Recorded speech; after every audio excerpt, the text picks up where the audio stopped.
بسم اللہ الرحمن الرحیم۔ عزیز طلباء و طالبات، السلام علیکم۔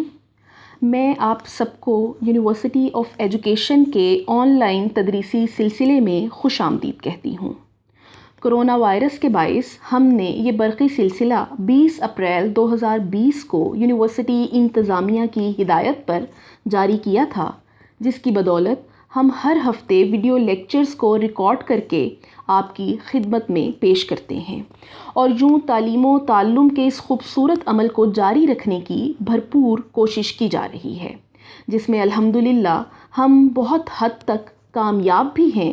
لیکن جہاں یونیورسٹی انتظامیہ اور اساتذہ کی خدمات اس حوالے سے لائق تحسین ہیں، وہیں آپ سب کی سیکھنے کی بھرپور لگن اور کوشش کو بھی کسی صورت نظر انداز نہیں کیا جا سکتا، اور اس حوالے سے آپ تمام طلباء و طالبات بھی شاباشی کے مستحق ہیں۔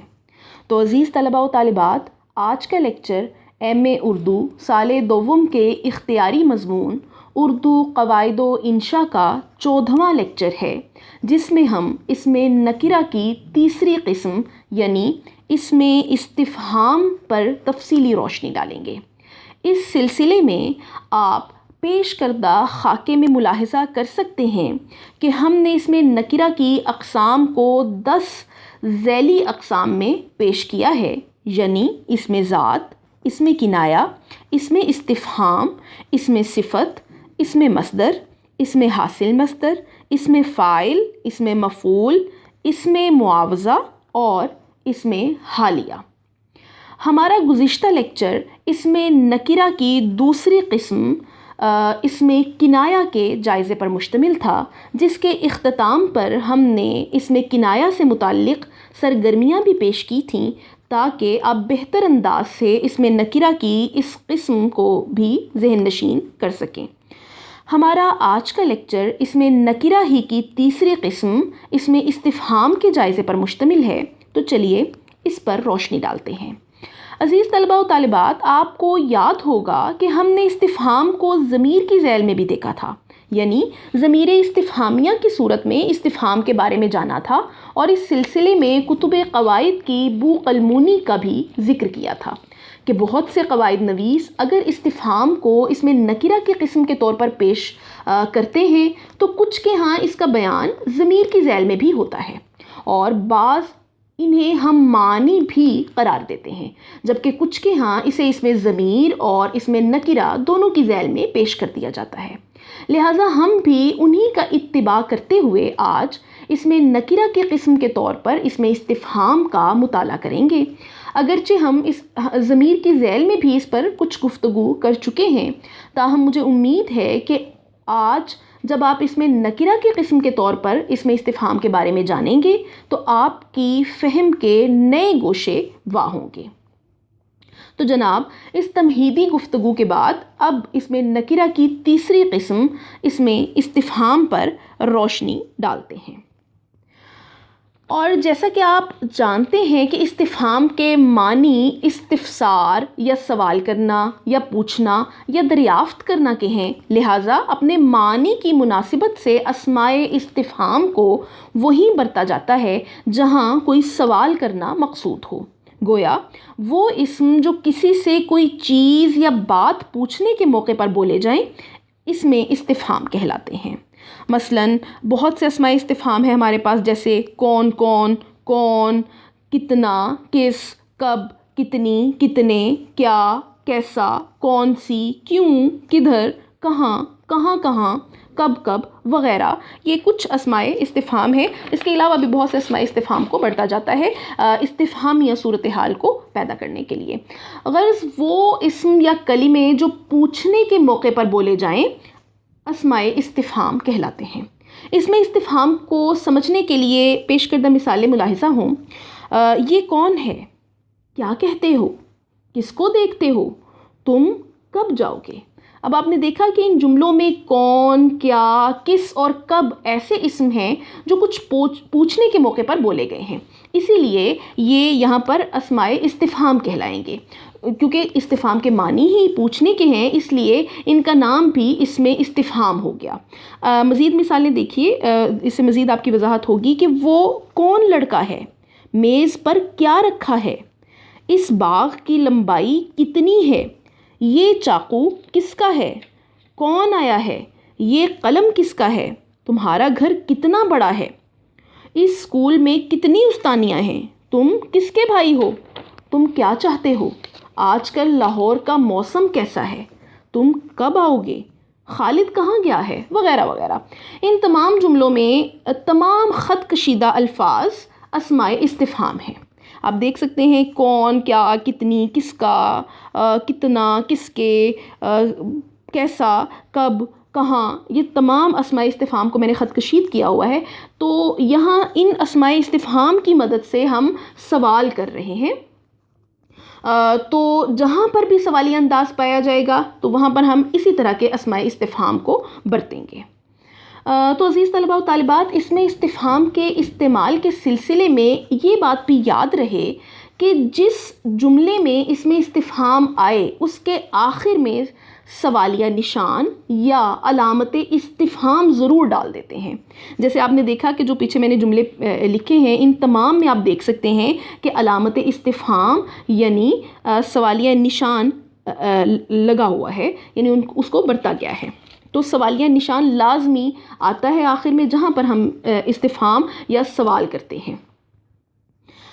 تو آگے کچھ اسماء استفہام ہیں، ان کے استعمال کا ہم جائزہ لیتے ہیں کہ وہ اسماء استفہام کن کن صورتحال میں استعمال ہوتے ہیں۔ تو سب سے پہلے ہم دیکھتے ہیں کہ کون اور کیا کا استعمال کیا ہے۔ تو عزیز طلباء و طالبات، عموماً کون انسان کے لیے اور کیا حیوان اور چیزوں کے لیے استعمال ہوتا ہے۔ مثلاً یہ جملے دیکھیے، وہ کون ہے۔ اب آپ دیکھیے کہ یہاں پر کسی شخص کی طرف، کسی انسان کی طرف اشارہ ہے۔ اگلا جملہ ہے کہ یہ کیا چیز ہے یا وقت کیا ہوا ہے۔ اب یہاں پر کیا جو ہے وہ چیزوں کی طرف اشارہ کیا گیا ہے۔ تاہم کچھ استثنائی صورتیں یا ایکسیپشنل کیسز بھی ہیں، یعنی ہم دیکھتے ہیں کہ کبھی کیا بھی انسان کے لیے آ جاتا ہے۔ جیسے اگر ہم کہیں کہ تم کیا کہتے ہو، تو اس میں آپ دیکھیے کہ ہم کسی شخص کو کے لیے کیا کا جو صیغہ ہے یا اس میں استفہام ہے وہ استعمال کر رہے ہیں۔ شعر میں بھی اس طرح کی صورتحال دیکھی جا سکتی ہے۔ جیسے ایک شعر دیکھیے کہ کل کون تھے، آج کیا ہو گئے تم، ابھی جاگتے تھے، ابھی سو گئے تم۔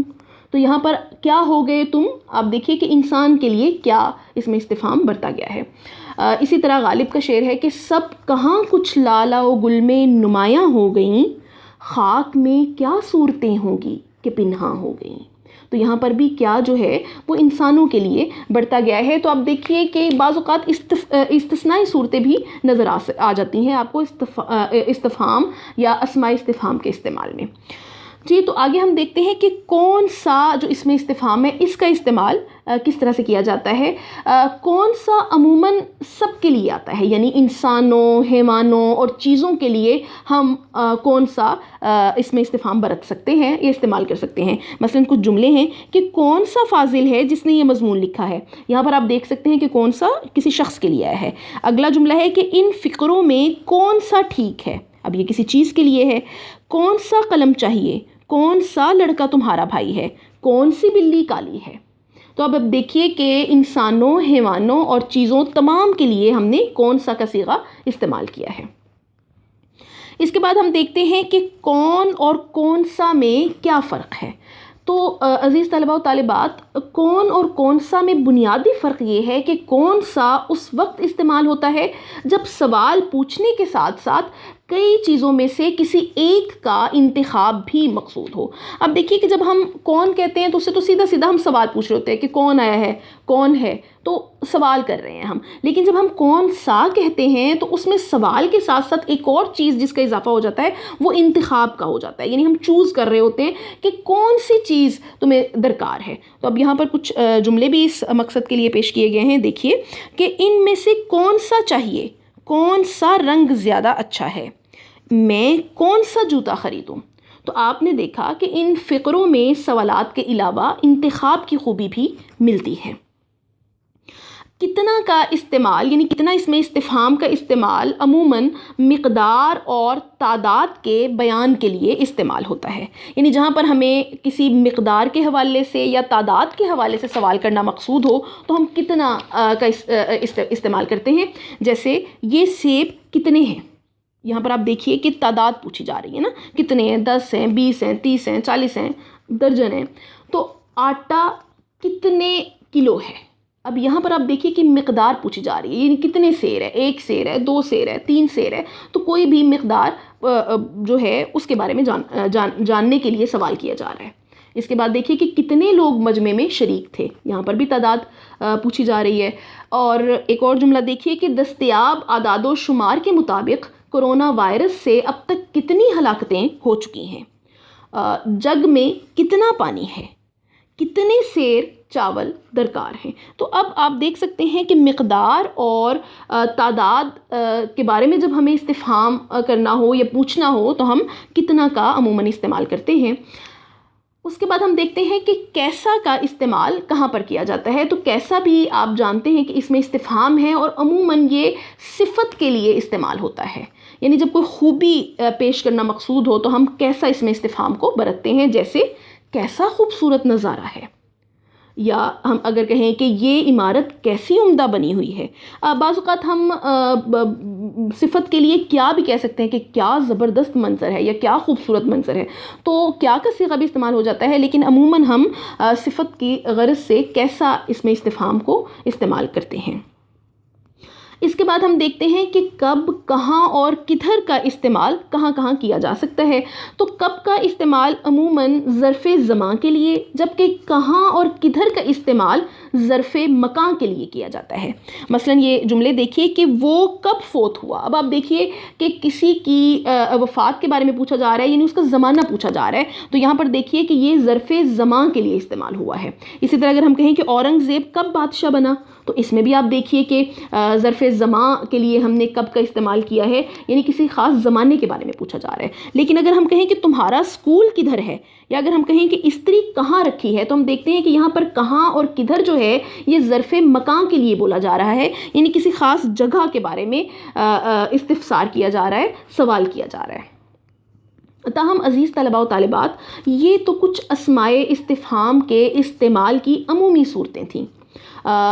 تاہم ان کے استعمال کے سلسلے میں آپ کو کئی استثنائی صورتیں بھی ملیں گی. یعنی ایسا نہیں ہے کہ ہم دیکھیں جس میں سے کچھ کا ہم نے اظہار بھی کیا کہ بعض اوقات استثنائی صورتیں بھی ملتی ہیں، اور جو صیغہ جس مقصد کے لیے استعمال ہوتا ہے بعض اوقات اس کے علاوہ بھی کسی اور مقصد کے لیے استعمال کر لیا جاتا ہے. اور یہ استثنائی صورتیں بھی یقیناً نظر انداز نہیں کی جا سکتی. اب اگر ہم اس میں استفہام کے سلسلے میں اپنی اگلی بات کی طرف آئیں تو جناب آپ جانتے ہوں گے کہ نثر کے ساتھ ساتھ شعر و شاعری میں بھی اکثر شعراء اسمائے استفہام کے استعمال سے رغبت رکھتے ہیں. غالب کے ہاں تو باقاعدہ شاعری میں استفہامیہ رنگ نمایاں ہے، اور وہ بڑے بڑے فلسفیانہ مضامین کو استفہام کے پردے میں لپیٹ کر پیش کرتے ہیں. شاعری میں اکثر تجاہل عارفانہ کے طور پر بھی اس میں استفہام کا استعمال ہوتا ہے، اور تجاہل عارفانہ سے ایسے شخص یا ایسی چیز کی نسبت سوال کرتے ہیں جس سے خوب واقف ہوتے ہیں، اور ایسے طور پر سوال نہایت لطف دیتا ہے. جیسے خواجہ میر درد کا شعر سنیے کہ حیران آئینہ وار ہیں ہم، کس سے یارب دو چار ہیں ہم. تجاہل عارفانہ کے علاوہ بھی شاعری میں استفہامیہ لب و لہجہ مل جاتا ہے اور کثرت سے مل جاتا ہے. جیسے میر انشاء اللہ خان انشا کے یہ اشعار سنیے. تم جو کہتے ہو مجھے تو نے بہت رسوا کیا، کیا گناہ، کیا جرم، کیا تقصیر میں نے کیا کیا، کیا کہا، کس سے کہا، کس نے سنا، کب، کس گھڑی، کس جگہ، کس وقت، کس دم آپ کا چرچا کیا. اب دیکھیے کہ اس میں انشاء اللہ خان انشا جو ہیں انہوں نے بہت زیادہ اسماء استفہام کو برتا ہے، جیسے کیا، کس، کب. تو اس طرح سے شاعری میں اکثر اوقات استفہامیہ لب و لہجے سے خوبصورتی پیدا کی جاتی ہے. غالب کا بھی یہ شعر سنیے کہ دل ہی تو ہے نہ سنگ و خشت، درد سے بھر نہ آئے کیوں، روئیں گے ہم ہزار بار کوئی ہمیں ستائے کیوں. ذوق کا شعر ملاحظہ ہو کہ اب تو گھبرا کے یہ کہتے ہیں کہ مر جائیں گے، مر کے بھی چین نہ پایا تو کدھر جائیں گے۔ تو آپ دیکھ سکتے ہیں کہ شاعری میں ایک لمبا سلسلہ ہے استفہامیہ لب و لہجے کے استعمال کا، اور اس طرح سے شاعری میں شاعری کا جو حسن ہے وہ بھی زیادہ ہوتا ہے، اور اس کے ساتھ ساتھ تاثیر میں بھی اضافہ پایا جاتا ہے، کیونکہ جب ہم سادہ انداز سے کوئی بات کرتے ہیں تو وہ شاید اتنی تاثیر نہیں رکھتی، جب ہم اس کو استفہام کے پردے میں لپیٹ کر پیش کرتے ہیں تو اس کی تاثیر میں اضافہ ہو جاتا ہے۔ تو عزیز طلباء و طالبات، اب اس میں استفہام کے بارے میں یقیناً آپ نے اچھی طرح سے جان لیا ہے، لہٰذا یہاں پر ایک سرگرمی آپ کے سامنے پیش کی گئی ہے۔ یہ کچھ جملے ہیں جن میں سے آپ نے کرنا یہ ہے کہ اسماء استفہام کی نشاندہی کرنی ہے، یعنی ان کو نشان زد کر دیجیے گا، اور اس سرگرمی کو کرنے کے بعد آپ لیکچر کے اگلے حصے کی طرف چلیے گا۔ جی، تو سرگرمی کے بعد ہم دیکھتے ہیں کہ اس میں استفہام کی کچھ اقسام بھی پائی جاتی ہیں، یا آگے کچھ ذیلی صورتیں ہو سکتی ہیں جو آپ اپنے سامنے خاکے میں بھی دیکھ سکتے ہیں، یعنی استفہام اقراری، استفہام انکاری اور استفہام استخباری۔ اس میں استفہام کی 3 ذیلی صورتیں ہیں۔ اب ہم ایک ایک کر کے آئندہ سلائیڈز میں کوشش کریں گے کہ ہم ان کی وضاحت کریں۔ تو سب سے پہلے ہم دیکھتے ہیں استفہام اقراری کیا ہے۔ تو جیسا کہ نام سے ہی ظاہر ہے عزیز طلباء و طالبات، کہ ایسا سوال جس سے ہم کوئی اقرار کر رہے ہوتے ہیں، یعنی جس سے اقرار مقصود ہو، تو ہم اسے استفہام استقراری کہیں گے، اقراری کہیں گے۔ عموماً کیا ہوتا ہے کہ ہم ویسے بھی اقرار کر سکتے ہیں کہ مجھے یہ بات معلوم تھی، تو اب یہ بات جب ہم کریں گے تو شاید اتنا اچھا تاثر نہ ہے اگر میں یہ کہوں کہ کیا مجھے یہ بات معلوم نہیں تھی، کیا پہلے آپ کو یہ بات نہیں پتہ تھی؟ تو آپ اس سے دیکھیے کہ اقرار کو ہم نے سوال کے پردے میں لپیٹ کر پیش کیا ہے، اور اس سے جو ہے وہ حسن جو ہے اقرار کا وہ بڑھ گیا ہے۔ تو ہم اس کی تعریف جاننا چاہیں تو اگر اس میں استفہام سے اثبات و اقرار مطلوب ہو تو وہ استفہام اقراری کہلائے گا۔ گویا یہ وہ اسم ہے جس میں کسی شے، جگہ، حالت یا کیفیت کا اقرار سوالیہ انداز میں کیا جائے۔ یعنی استفہام اقراری سے مراد وہ اسم استفہام ہے جس میں کسی بات کا ظاہر کرنا مقصود ہو، یا جس میں کہنے والا کسی بات کہنے کا اقرار کرے۔ مثلاً اس کے لیے یہ جملہ دیکھیے، کیا میں نے تم سے نہیں کہا تھا کہ باغ میں نہ جانا؟ اس جملے میں کہنے والا اس بات کا اقرار کرتا ہے کہ اس نے مخاطب کو باغ میں جانے سے منع کر دیا تھا، لیکن وہ اس اقرار کو استفہام کی صورت میں بیان کرتا ہے، لہٰذا ایسے استفہام کو استفہام اقراری کہیں گے۔ اس سے تھوڑی سی یہ بھی تاثر آ رہا ہے کہ وہ تاکید کر رہا ہے، یعنی ہاں جی میں نے کہہ دیا ہوا تھا، اور پھر اس کی وہ ایک طرح سے اثبات چاہ رہا ہوتا ہے سوالیہ انداز سے۔ مزید اس کی فہم کے لیے، اس کی تفہیم کے لیے مزید مثالیں یہ آپ کے سامنے ہیں، ان کو بھی دیکھیے کہ کیا وہ گنجا نہیں ہے، مطلب ہے یعنی وہ گنجا ہے۔ کیا وہ بخیل نہیں ہے، یعنی وہ بخیل ہے۔ کیا تمہیں یہ بات معلوم نہ تھی، یعنی معلوم تھی۔ یہ کتاب نہیں تو اور کیا ہے، یعنی یہ کتاب ہی ہے۔ کس نے تمہاری مدد نہ کی، مطلب ہر ایک نے تمہاری مدد کی۔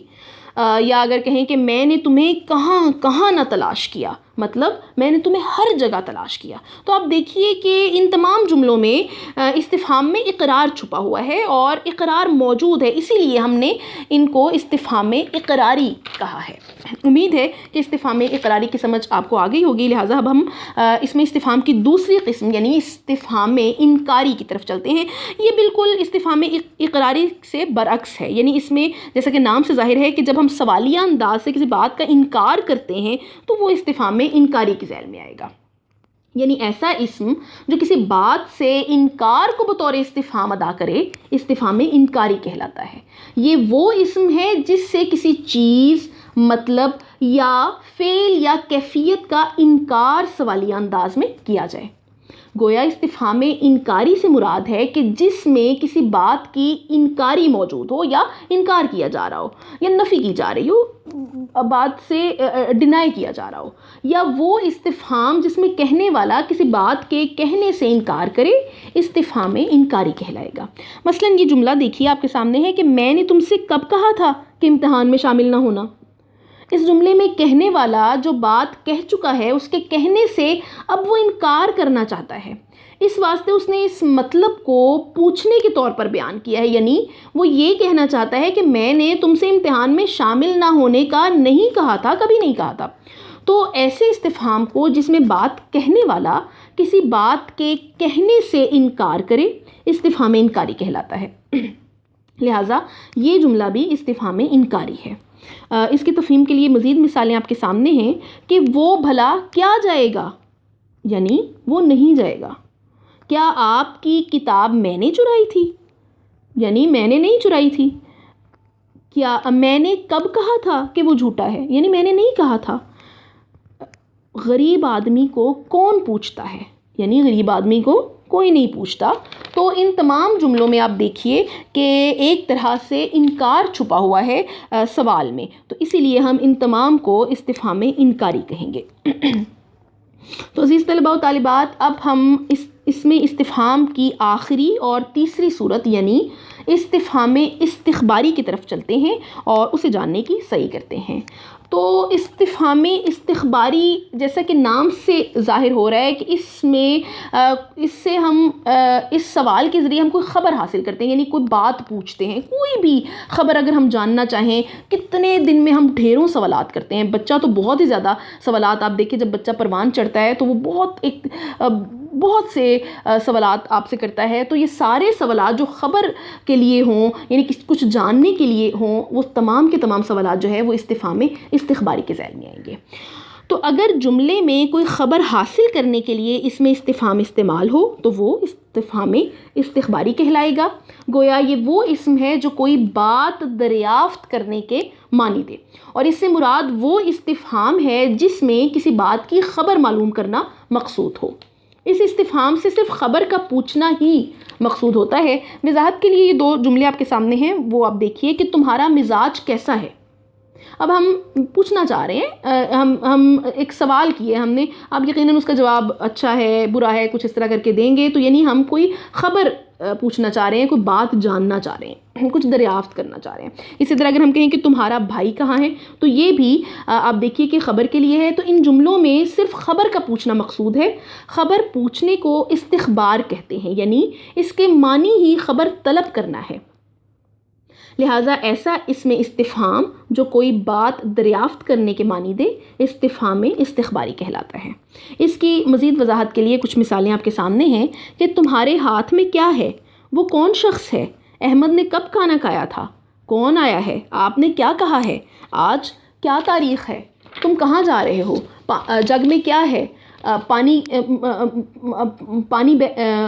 پانی کہاں ہے، فریج کا دروازہ کیوں کھولا ہے۔ تو مطلب یہ اتنے سوالات ہیں اس حوالے سے جو استفہام استخباری کے ذیل میں آ سکتے ہیں، اور دن میں آپ دیکھیے کہ اب ڈھیروں اس طرح کے سوالات خود بھی بولتے ہیں اور کوئی بھی آپ سے اس طرح کے سوالات کرتا ہے۔ تو ان جملوں میں اطلاع یا خبر حاصل کرنے کے لیے چونکہ سوال کیا گیا ہے، لہٰذا ایسے تمام سوالات کو استفہام استخباری کے ذیل میں ہی رکھا جائے گا۔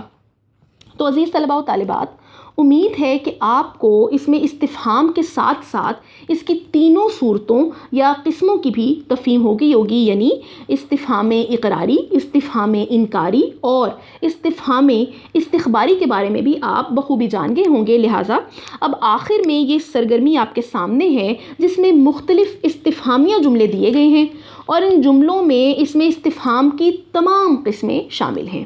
لہٰذا آپ نے یہ کرنا ہے کہ ان جملوں میں سے استفہام اقراری، استفہام انکاری اور استفہام استخباری کے جملوں کو الگ الگ کرنا ہے یا ان کی نشاندہی کر دینی ہے۔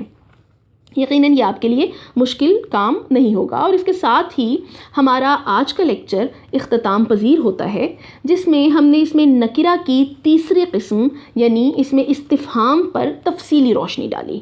اگر آپ اس قسم کی مکمل تفہیم حاصل کر چکے ہیں تو یقیناً خود آزمائی کے طور پر پیش کی گئی یہ سرگرمی یا اختتامی مشق آپ کے لیے مشکل نہیں ہوگی، جس میں کچھ مختصر الجوابی سوالات پیش کیے گئے ہیں جن کے جوابات آپ آج کے لیکچر کو اگر مکمل سمجھ چکے ہیں تو بآسانی دے سکیں گے. لہٰذا بہتر یہی ہے کہ لیکچر کے اختتام پر ان سوالات کے جوابات بھی ضرور تحریر کیجیے تاکہ آپ کو آج کے لیکچر کے حوالے سے اپنے تعلم کا اندازہ ہو سکے. یاد رہے کہ یہ جو خود آزمائی میں نے رکھی ہے آپ کے سامنے، اس میں صرف 3 سوالات پوچھے گئے ہیں اور یہ صرف آج ہی کے لیکچر میں جو ہم نے اس میں نکرہ کی قسم کو ڈسکس کیا ہے اسی سے متعلق ہیں. اس لیے مجھے امید ہے کہ یہ سوالات حل کرنا آپ کے لیے بہت آسان ہوگا. تاہم اگر اس سلسلے میں آپ کو کوئی ابہام یا مشکل ہو تو آپ آن لائن کلاسز میں ان کا اظہار کر سکتے ہیں تاکہ انہیں دور کیا جا سکے. اس حوالے سے آپ کے تمام سوالات کا خیر مقدم کیا جائے گا. اس کے ساتھ ہی آج کے لیکچر سے اجازت دیجیے. اگلے لیکچر میں انشاءاللہ اس میں نکرہ کی اگلی قسم کے ساتھ حاضر ہوں گے. آپ سب کی سماعتوں کا بے حد شکریہ. اللہ حافظ.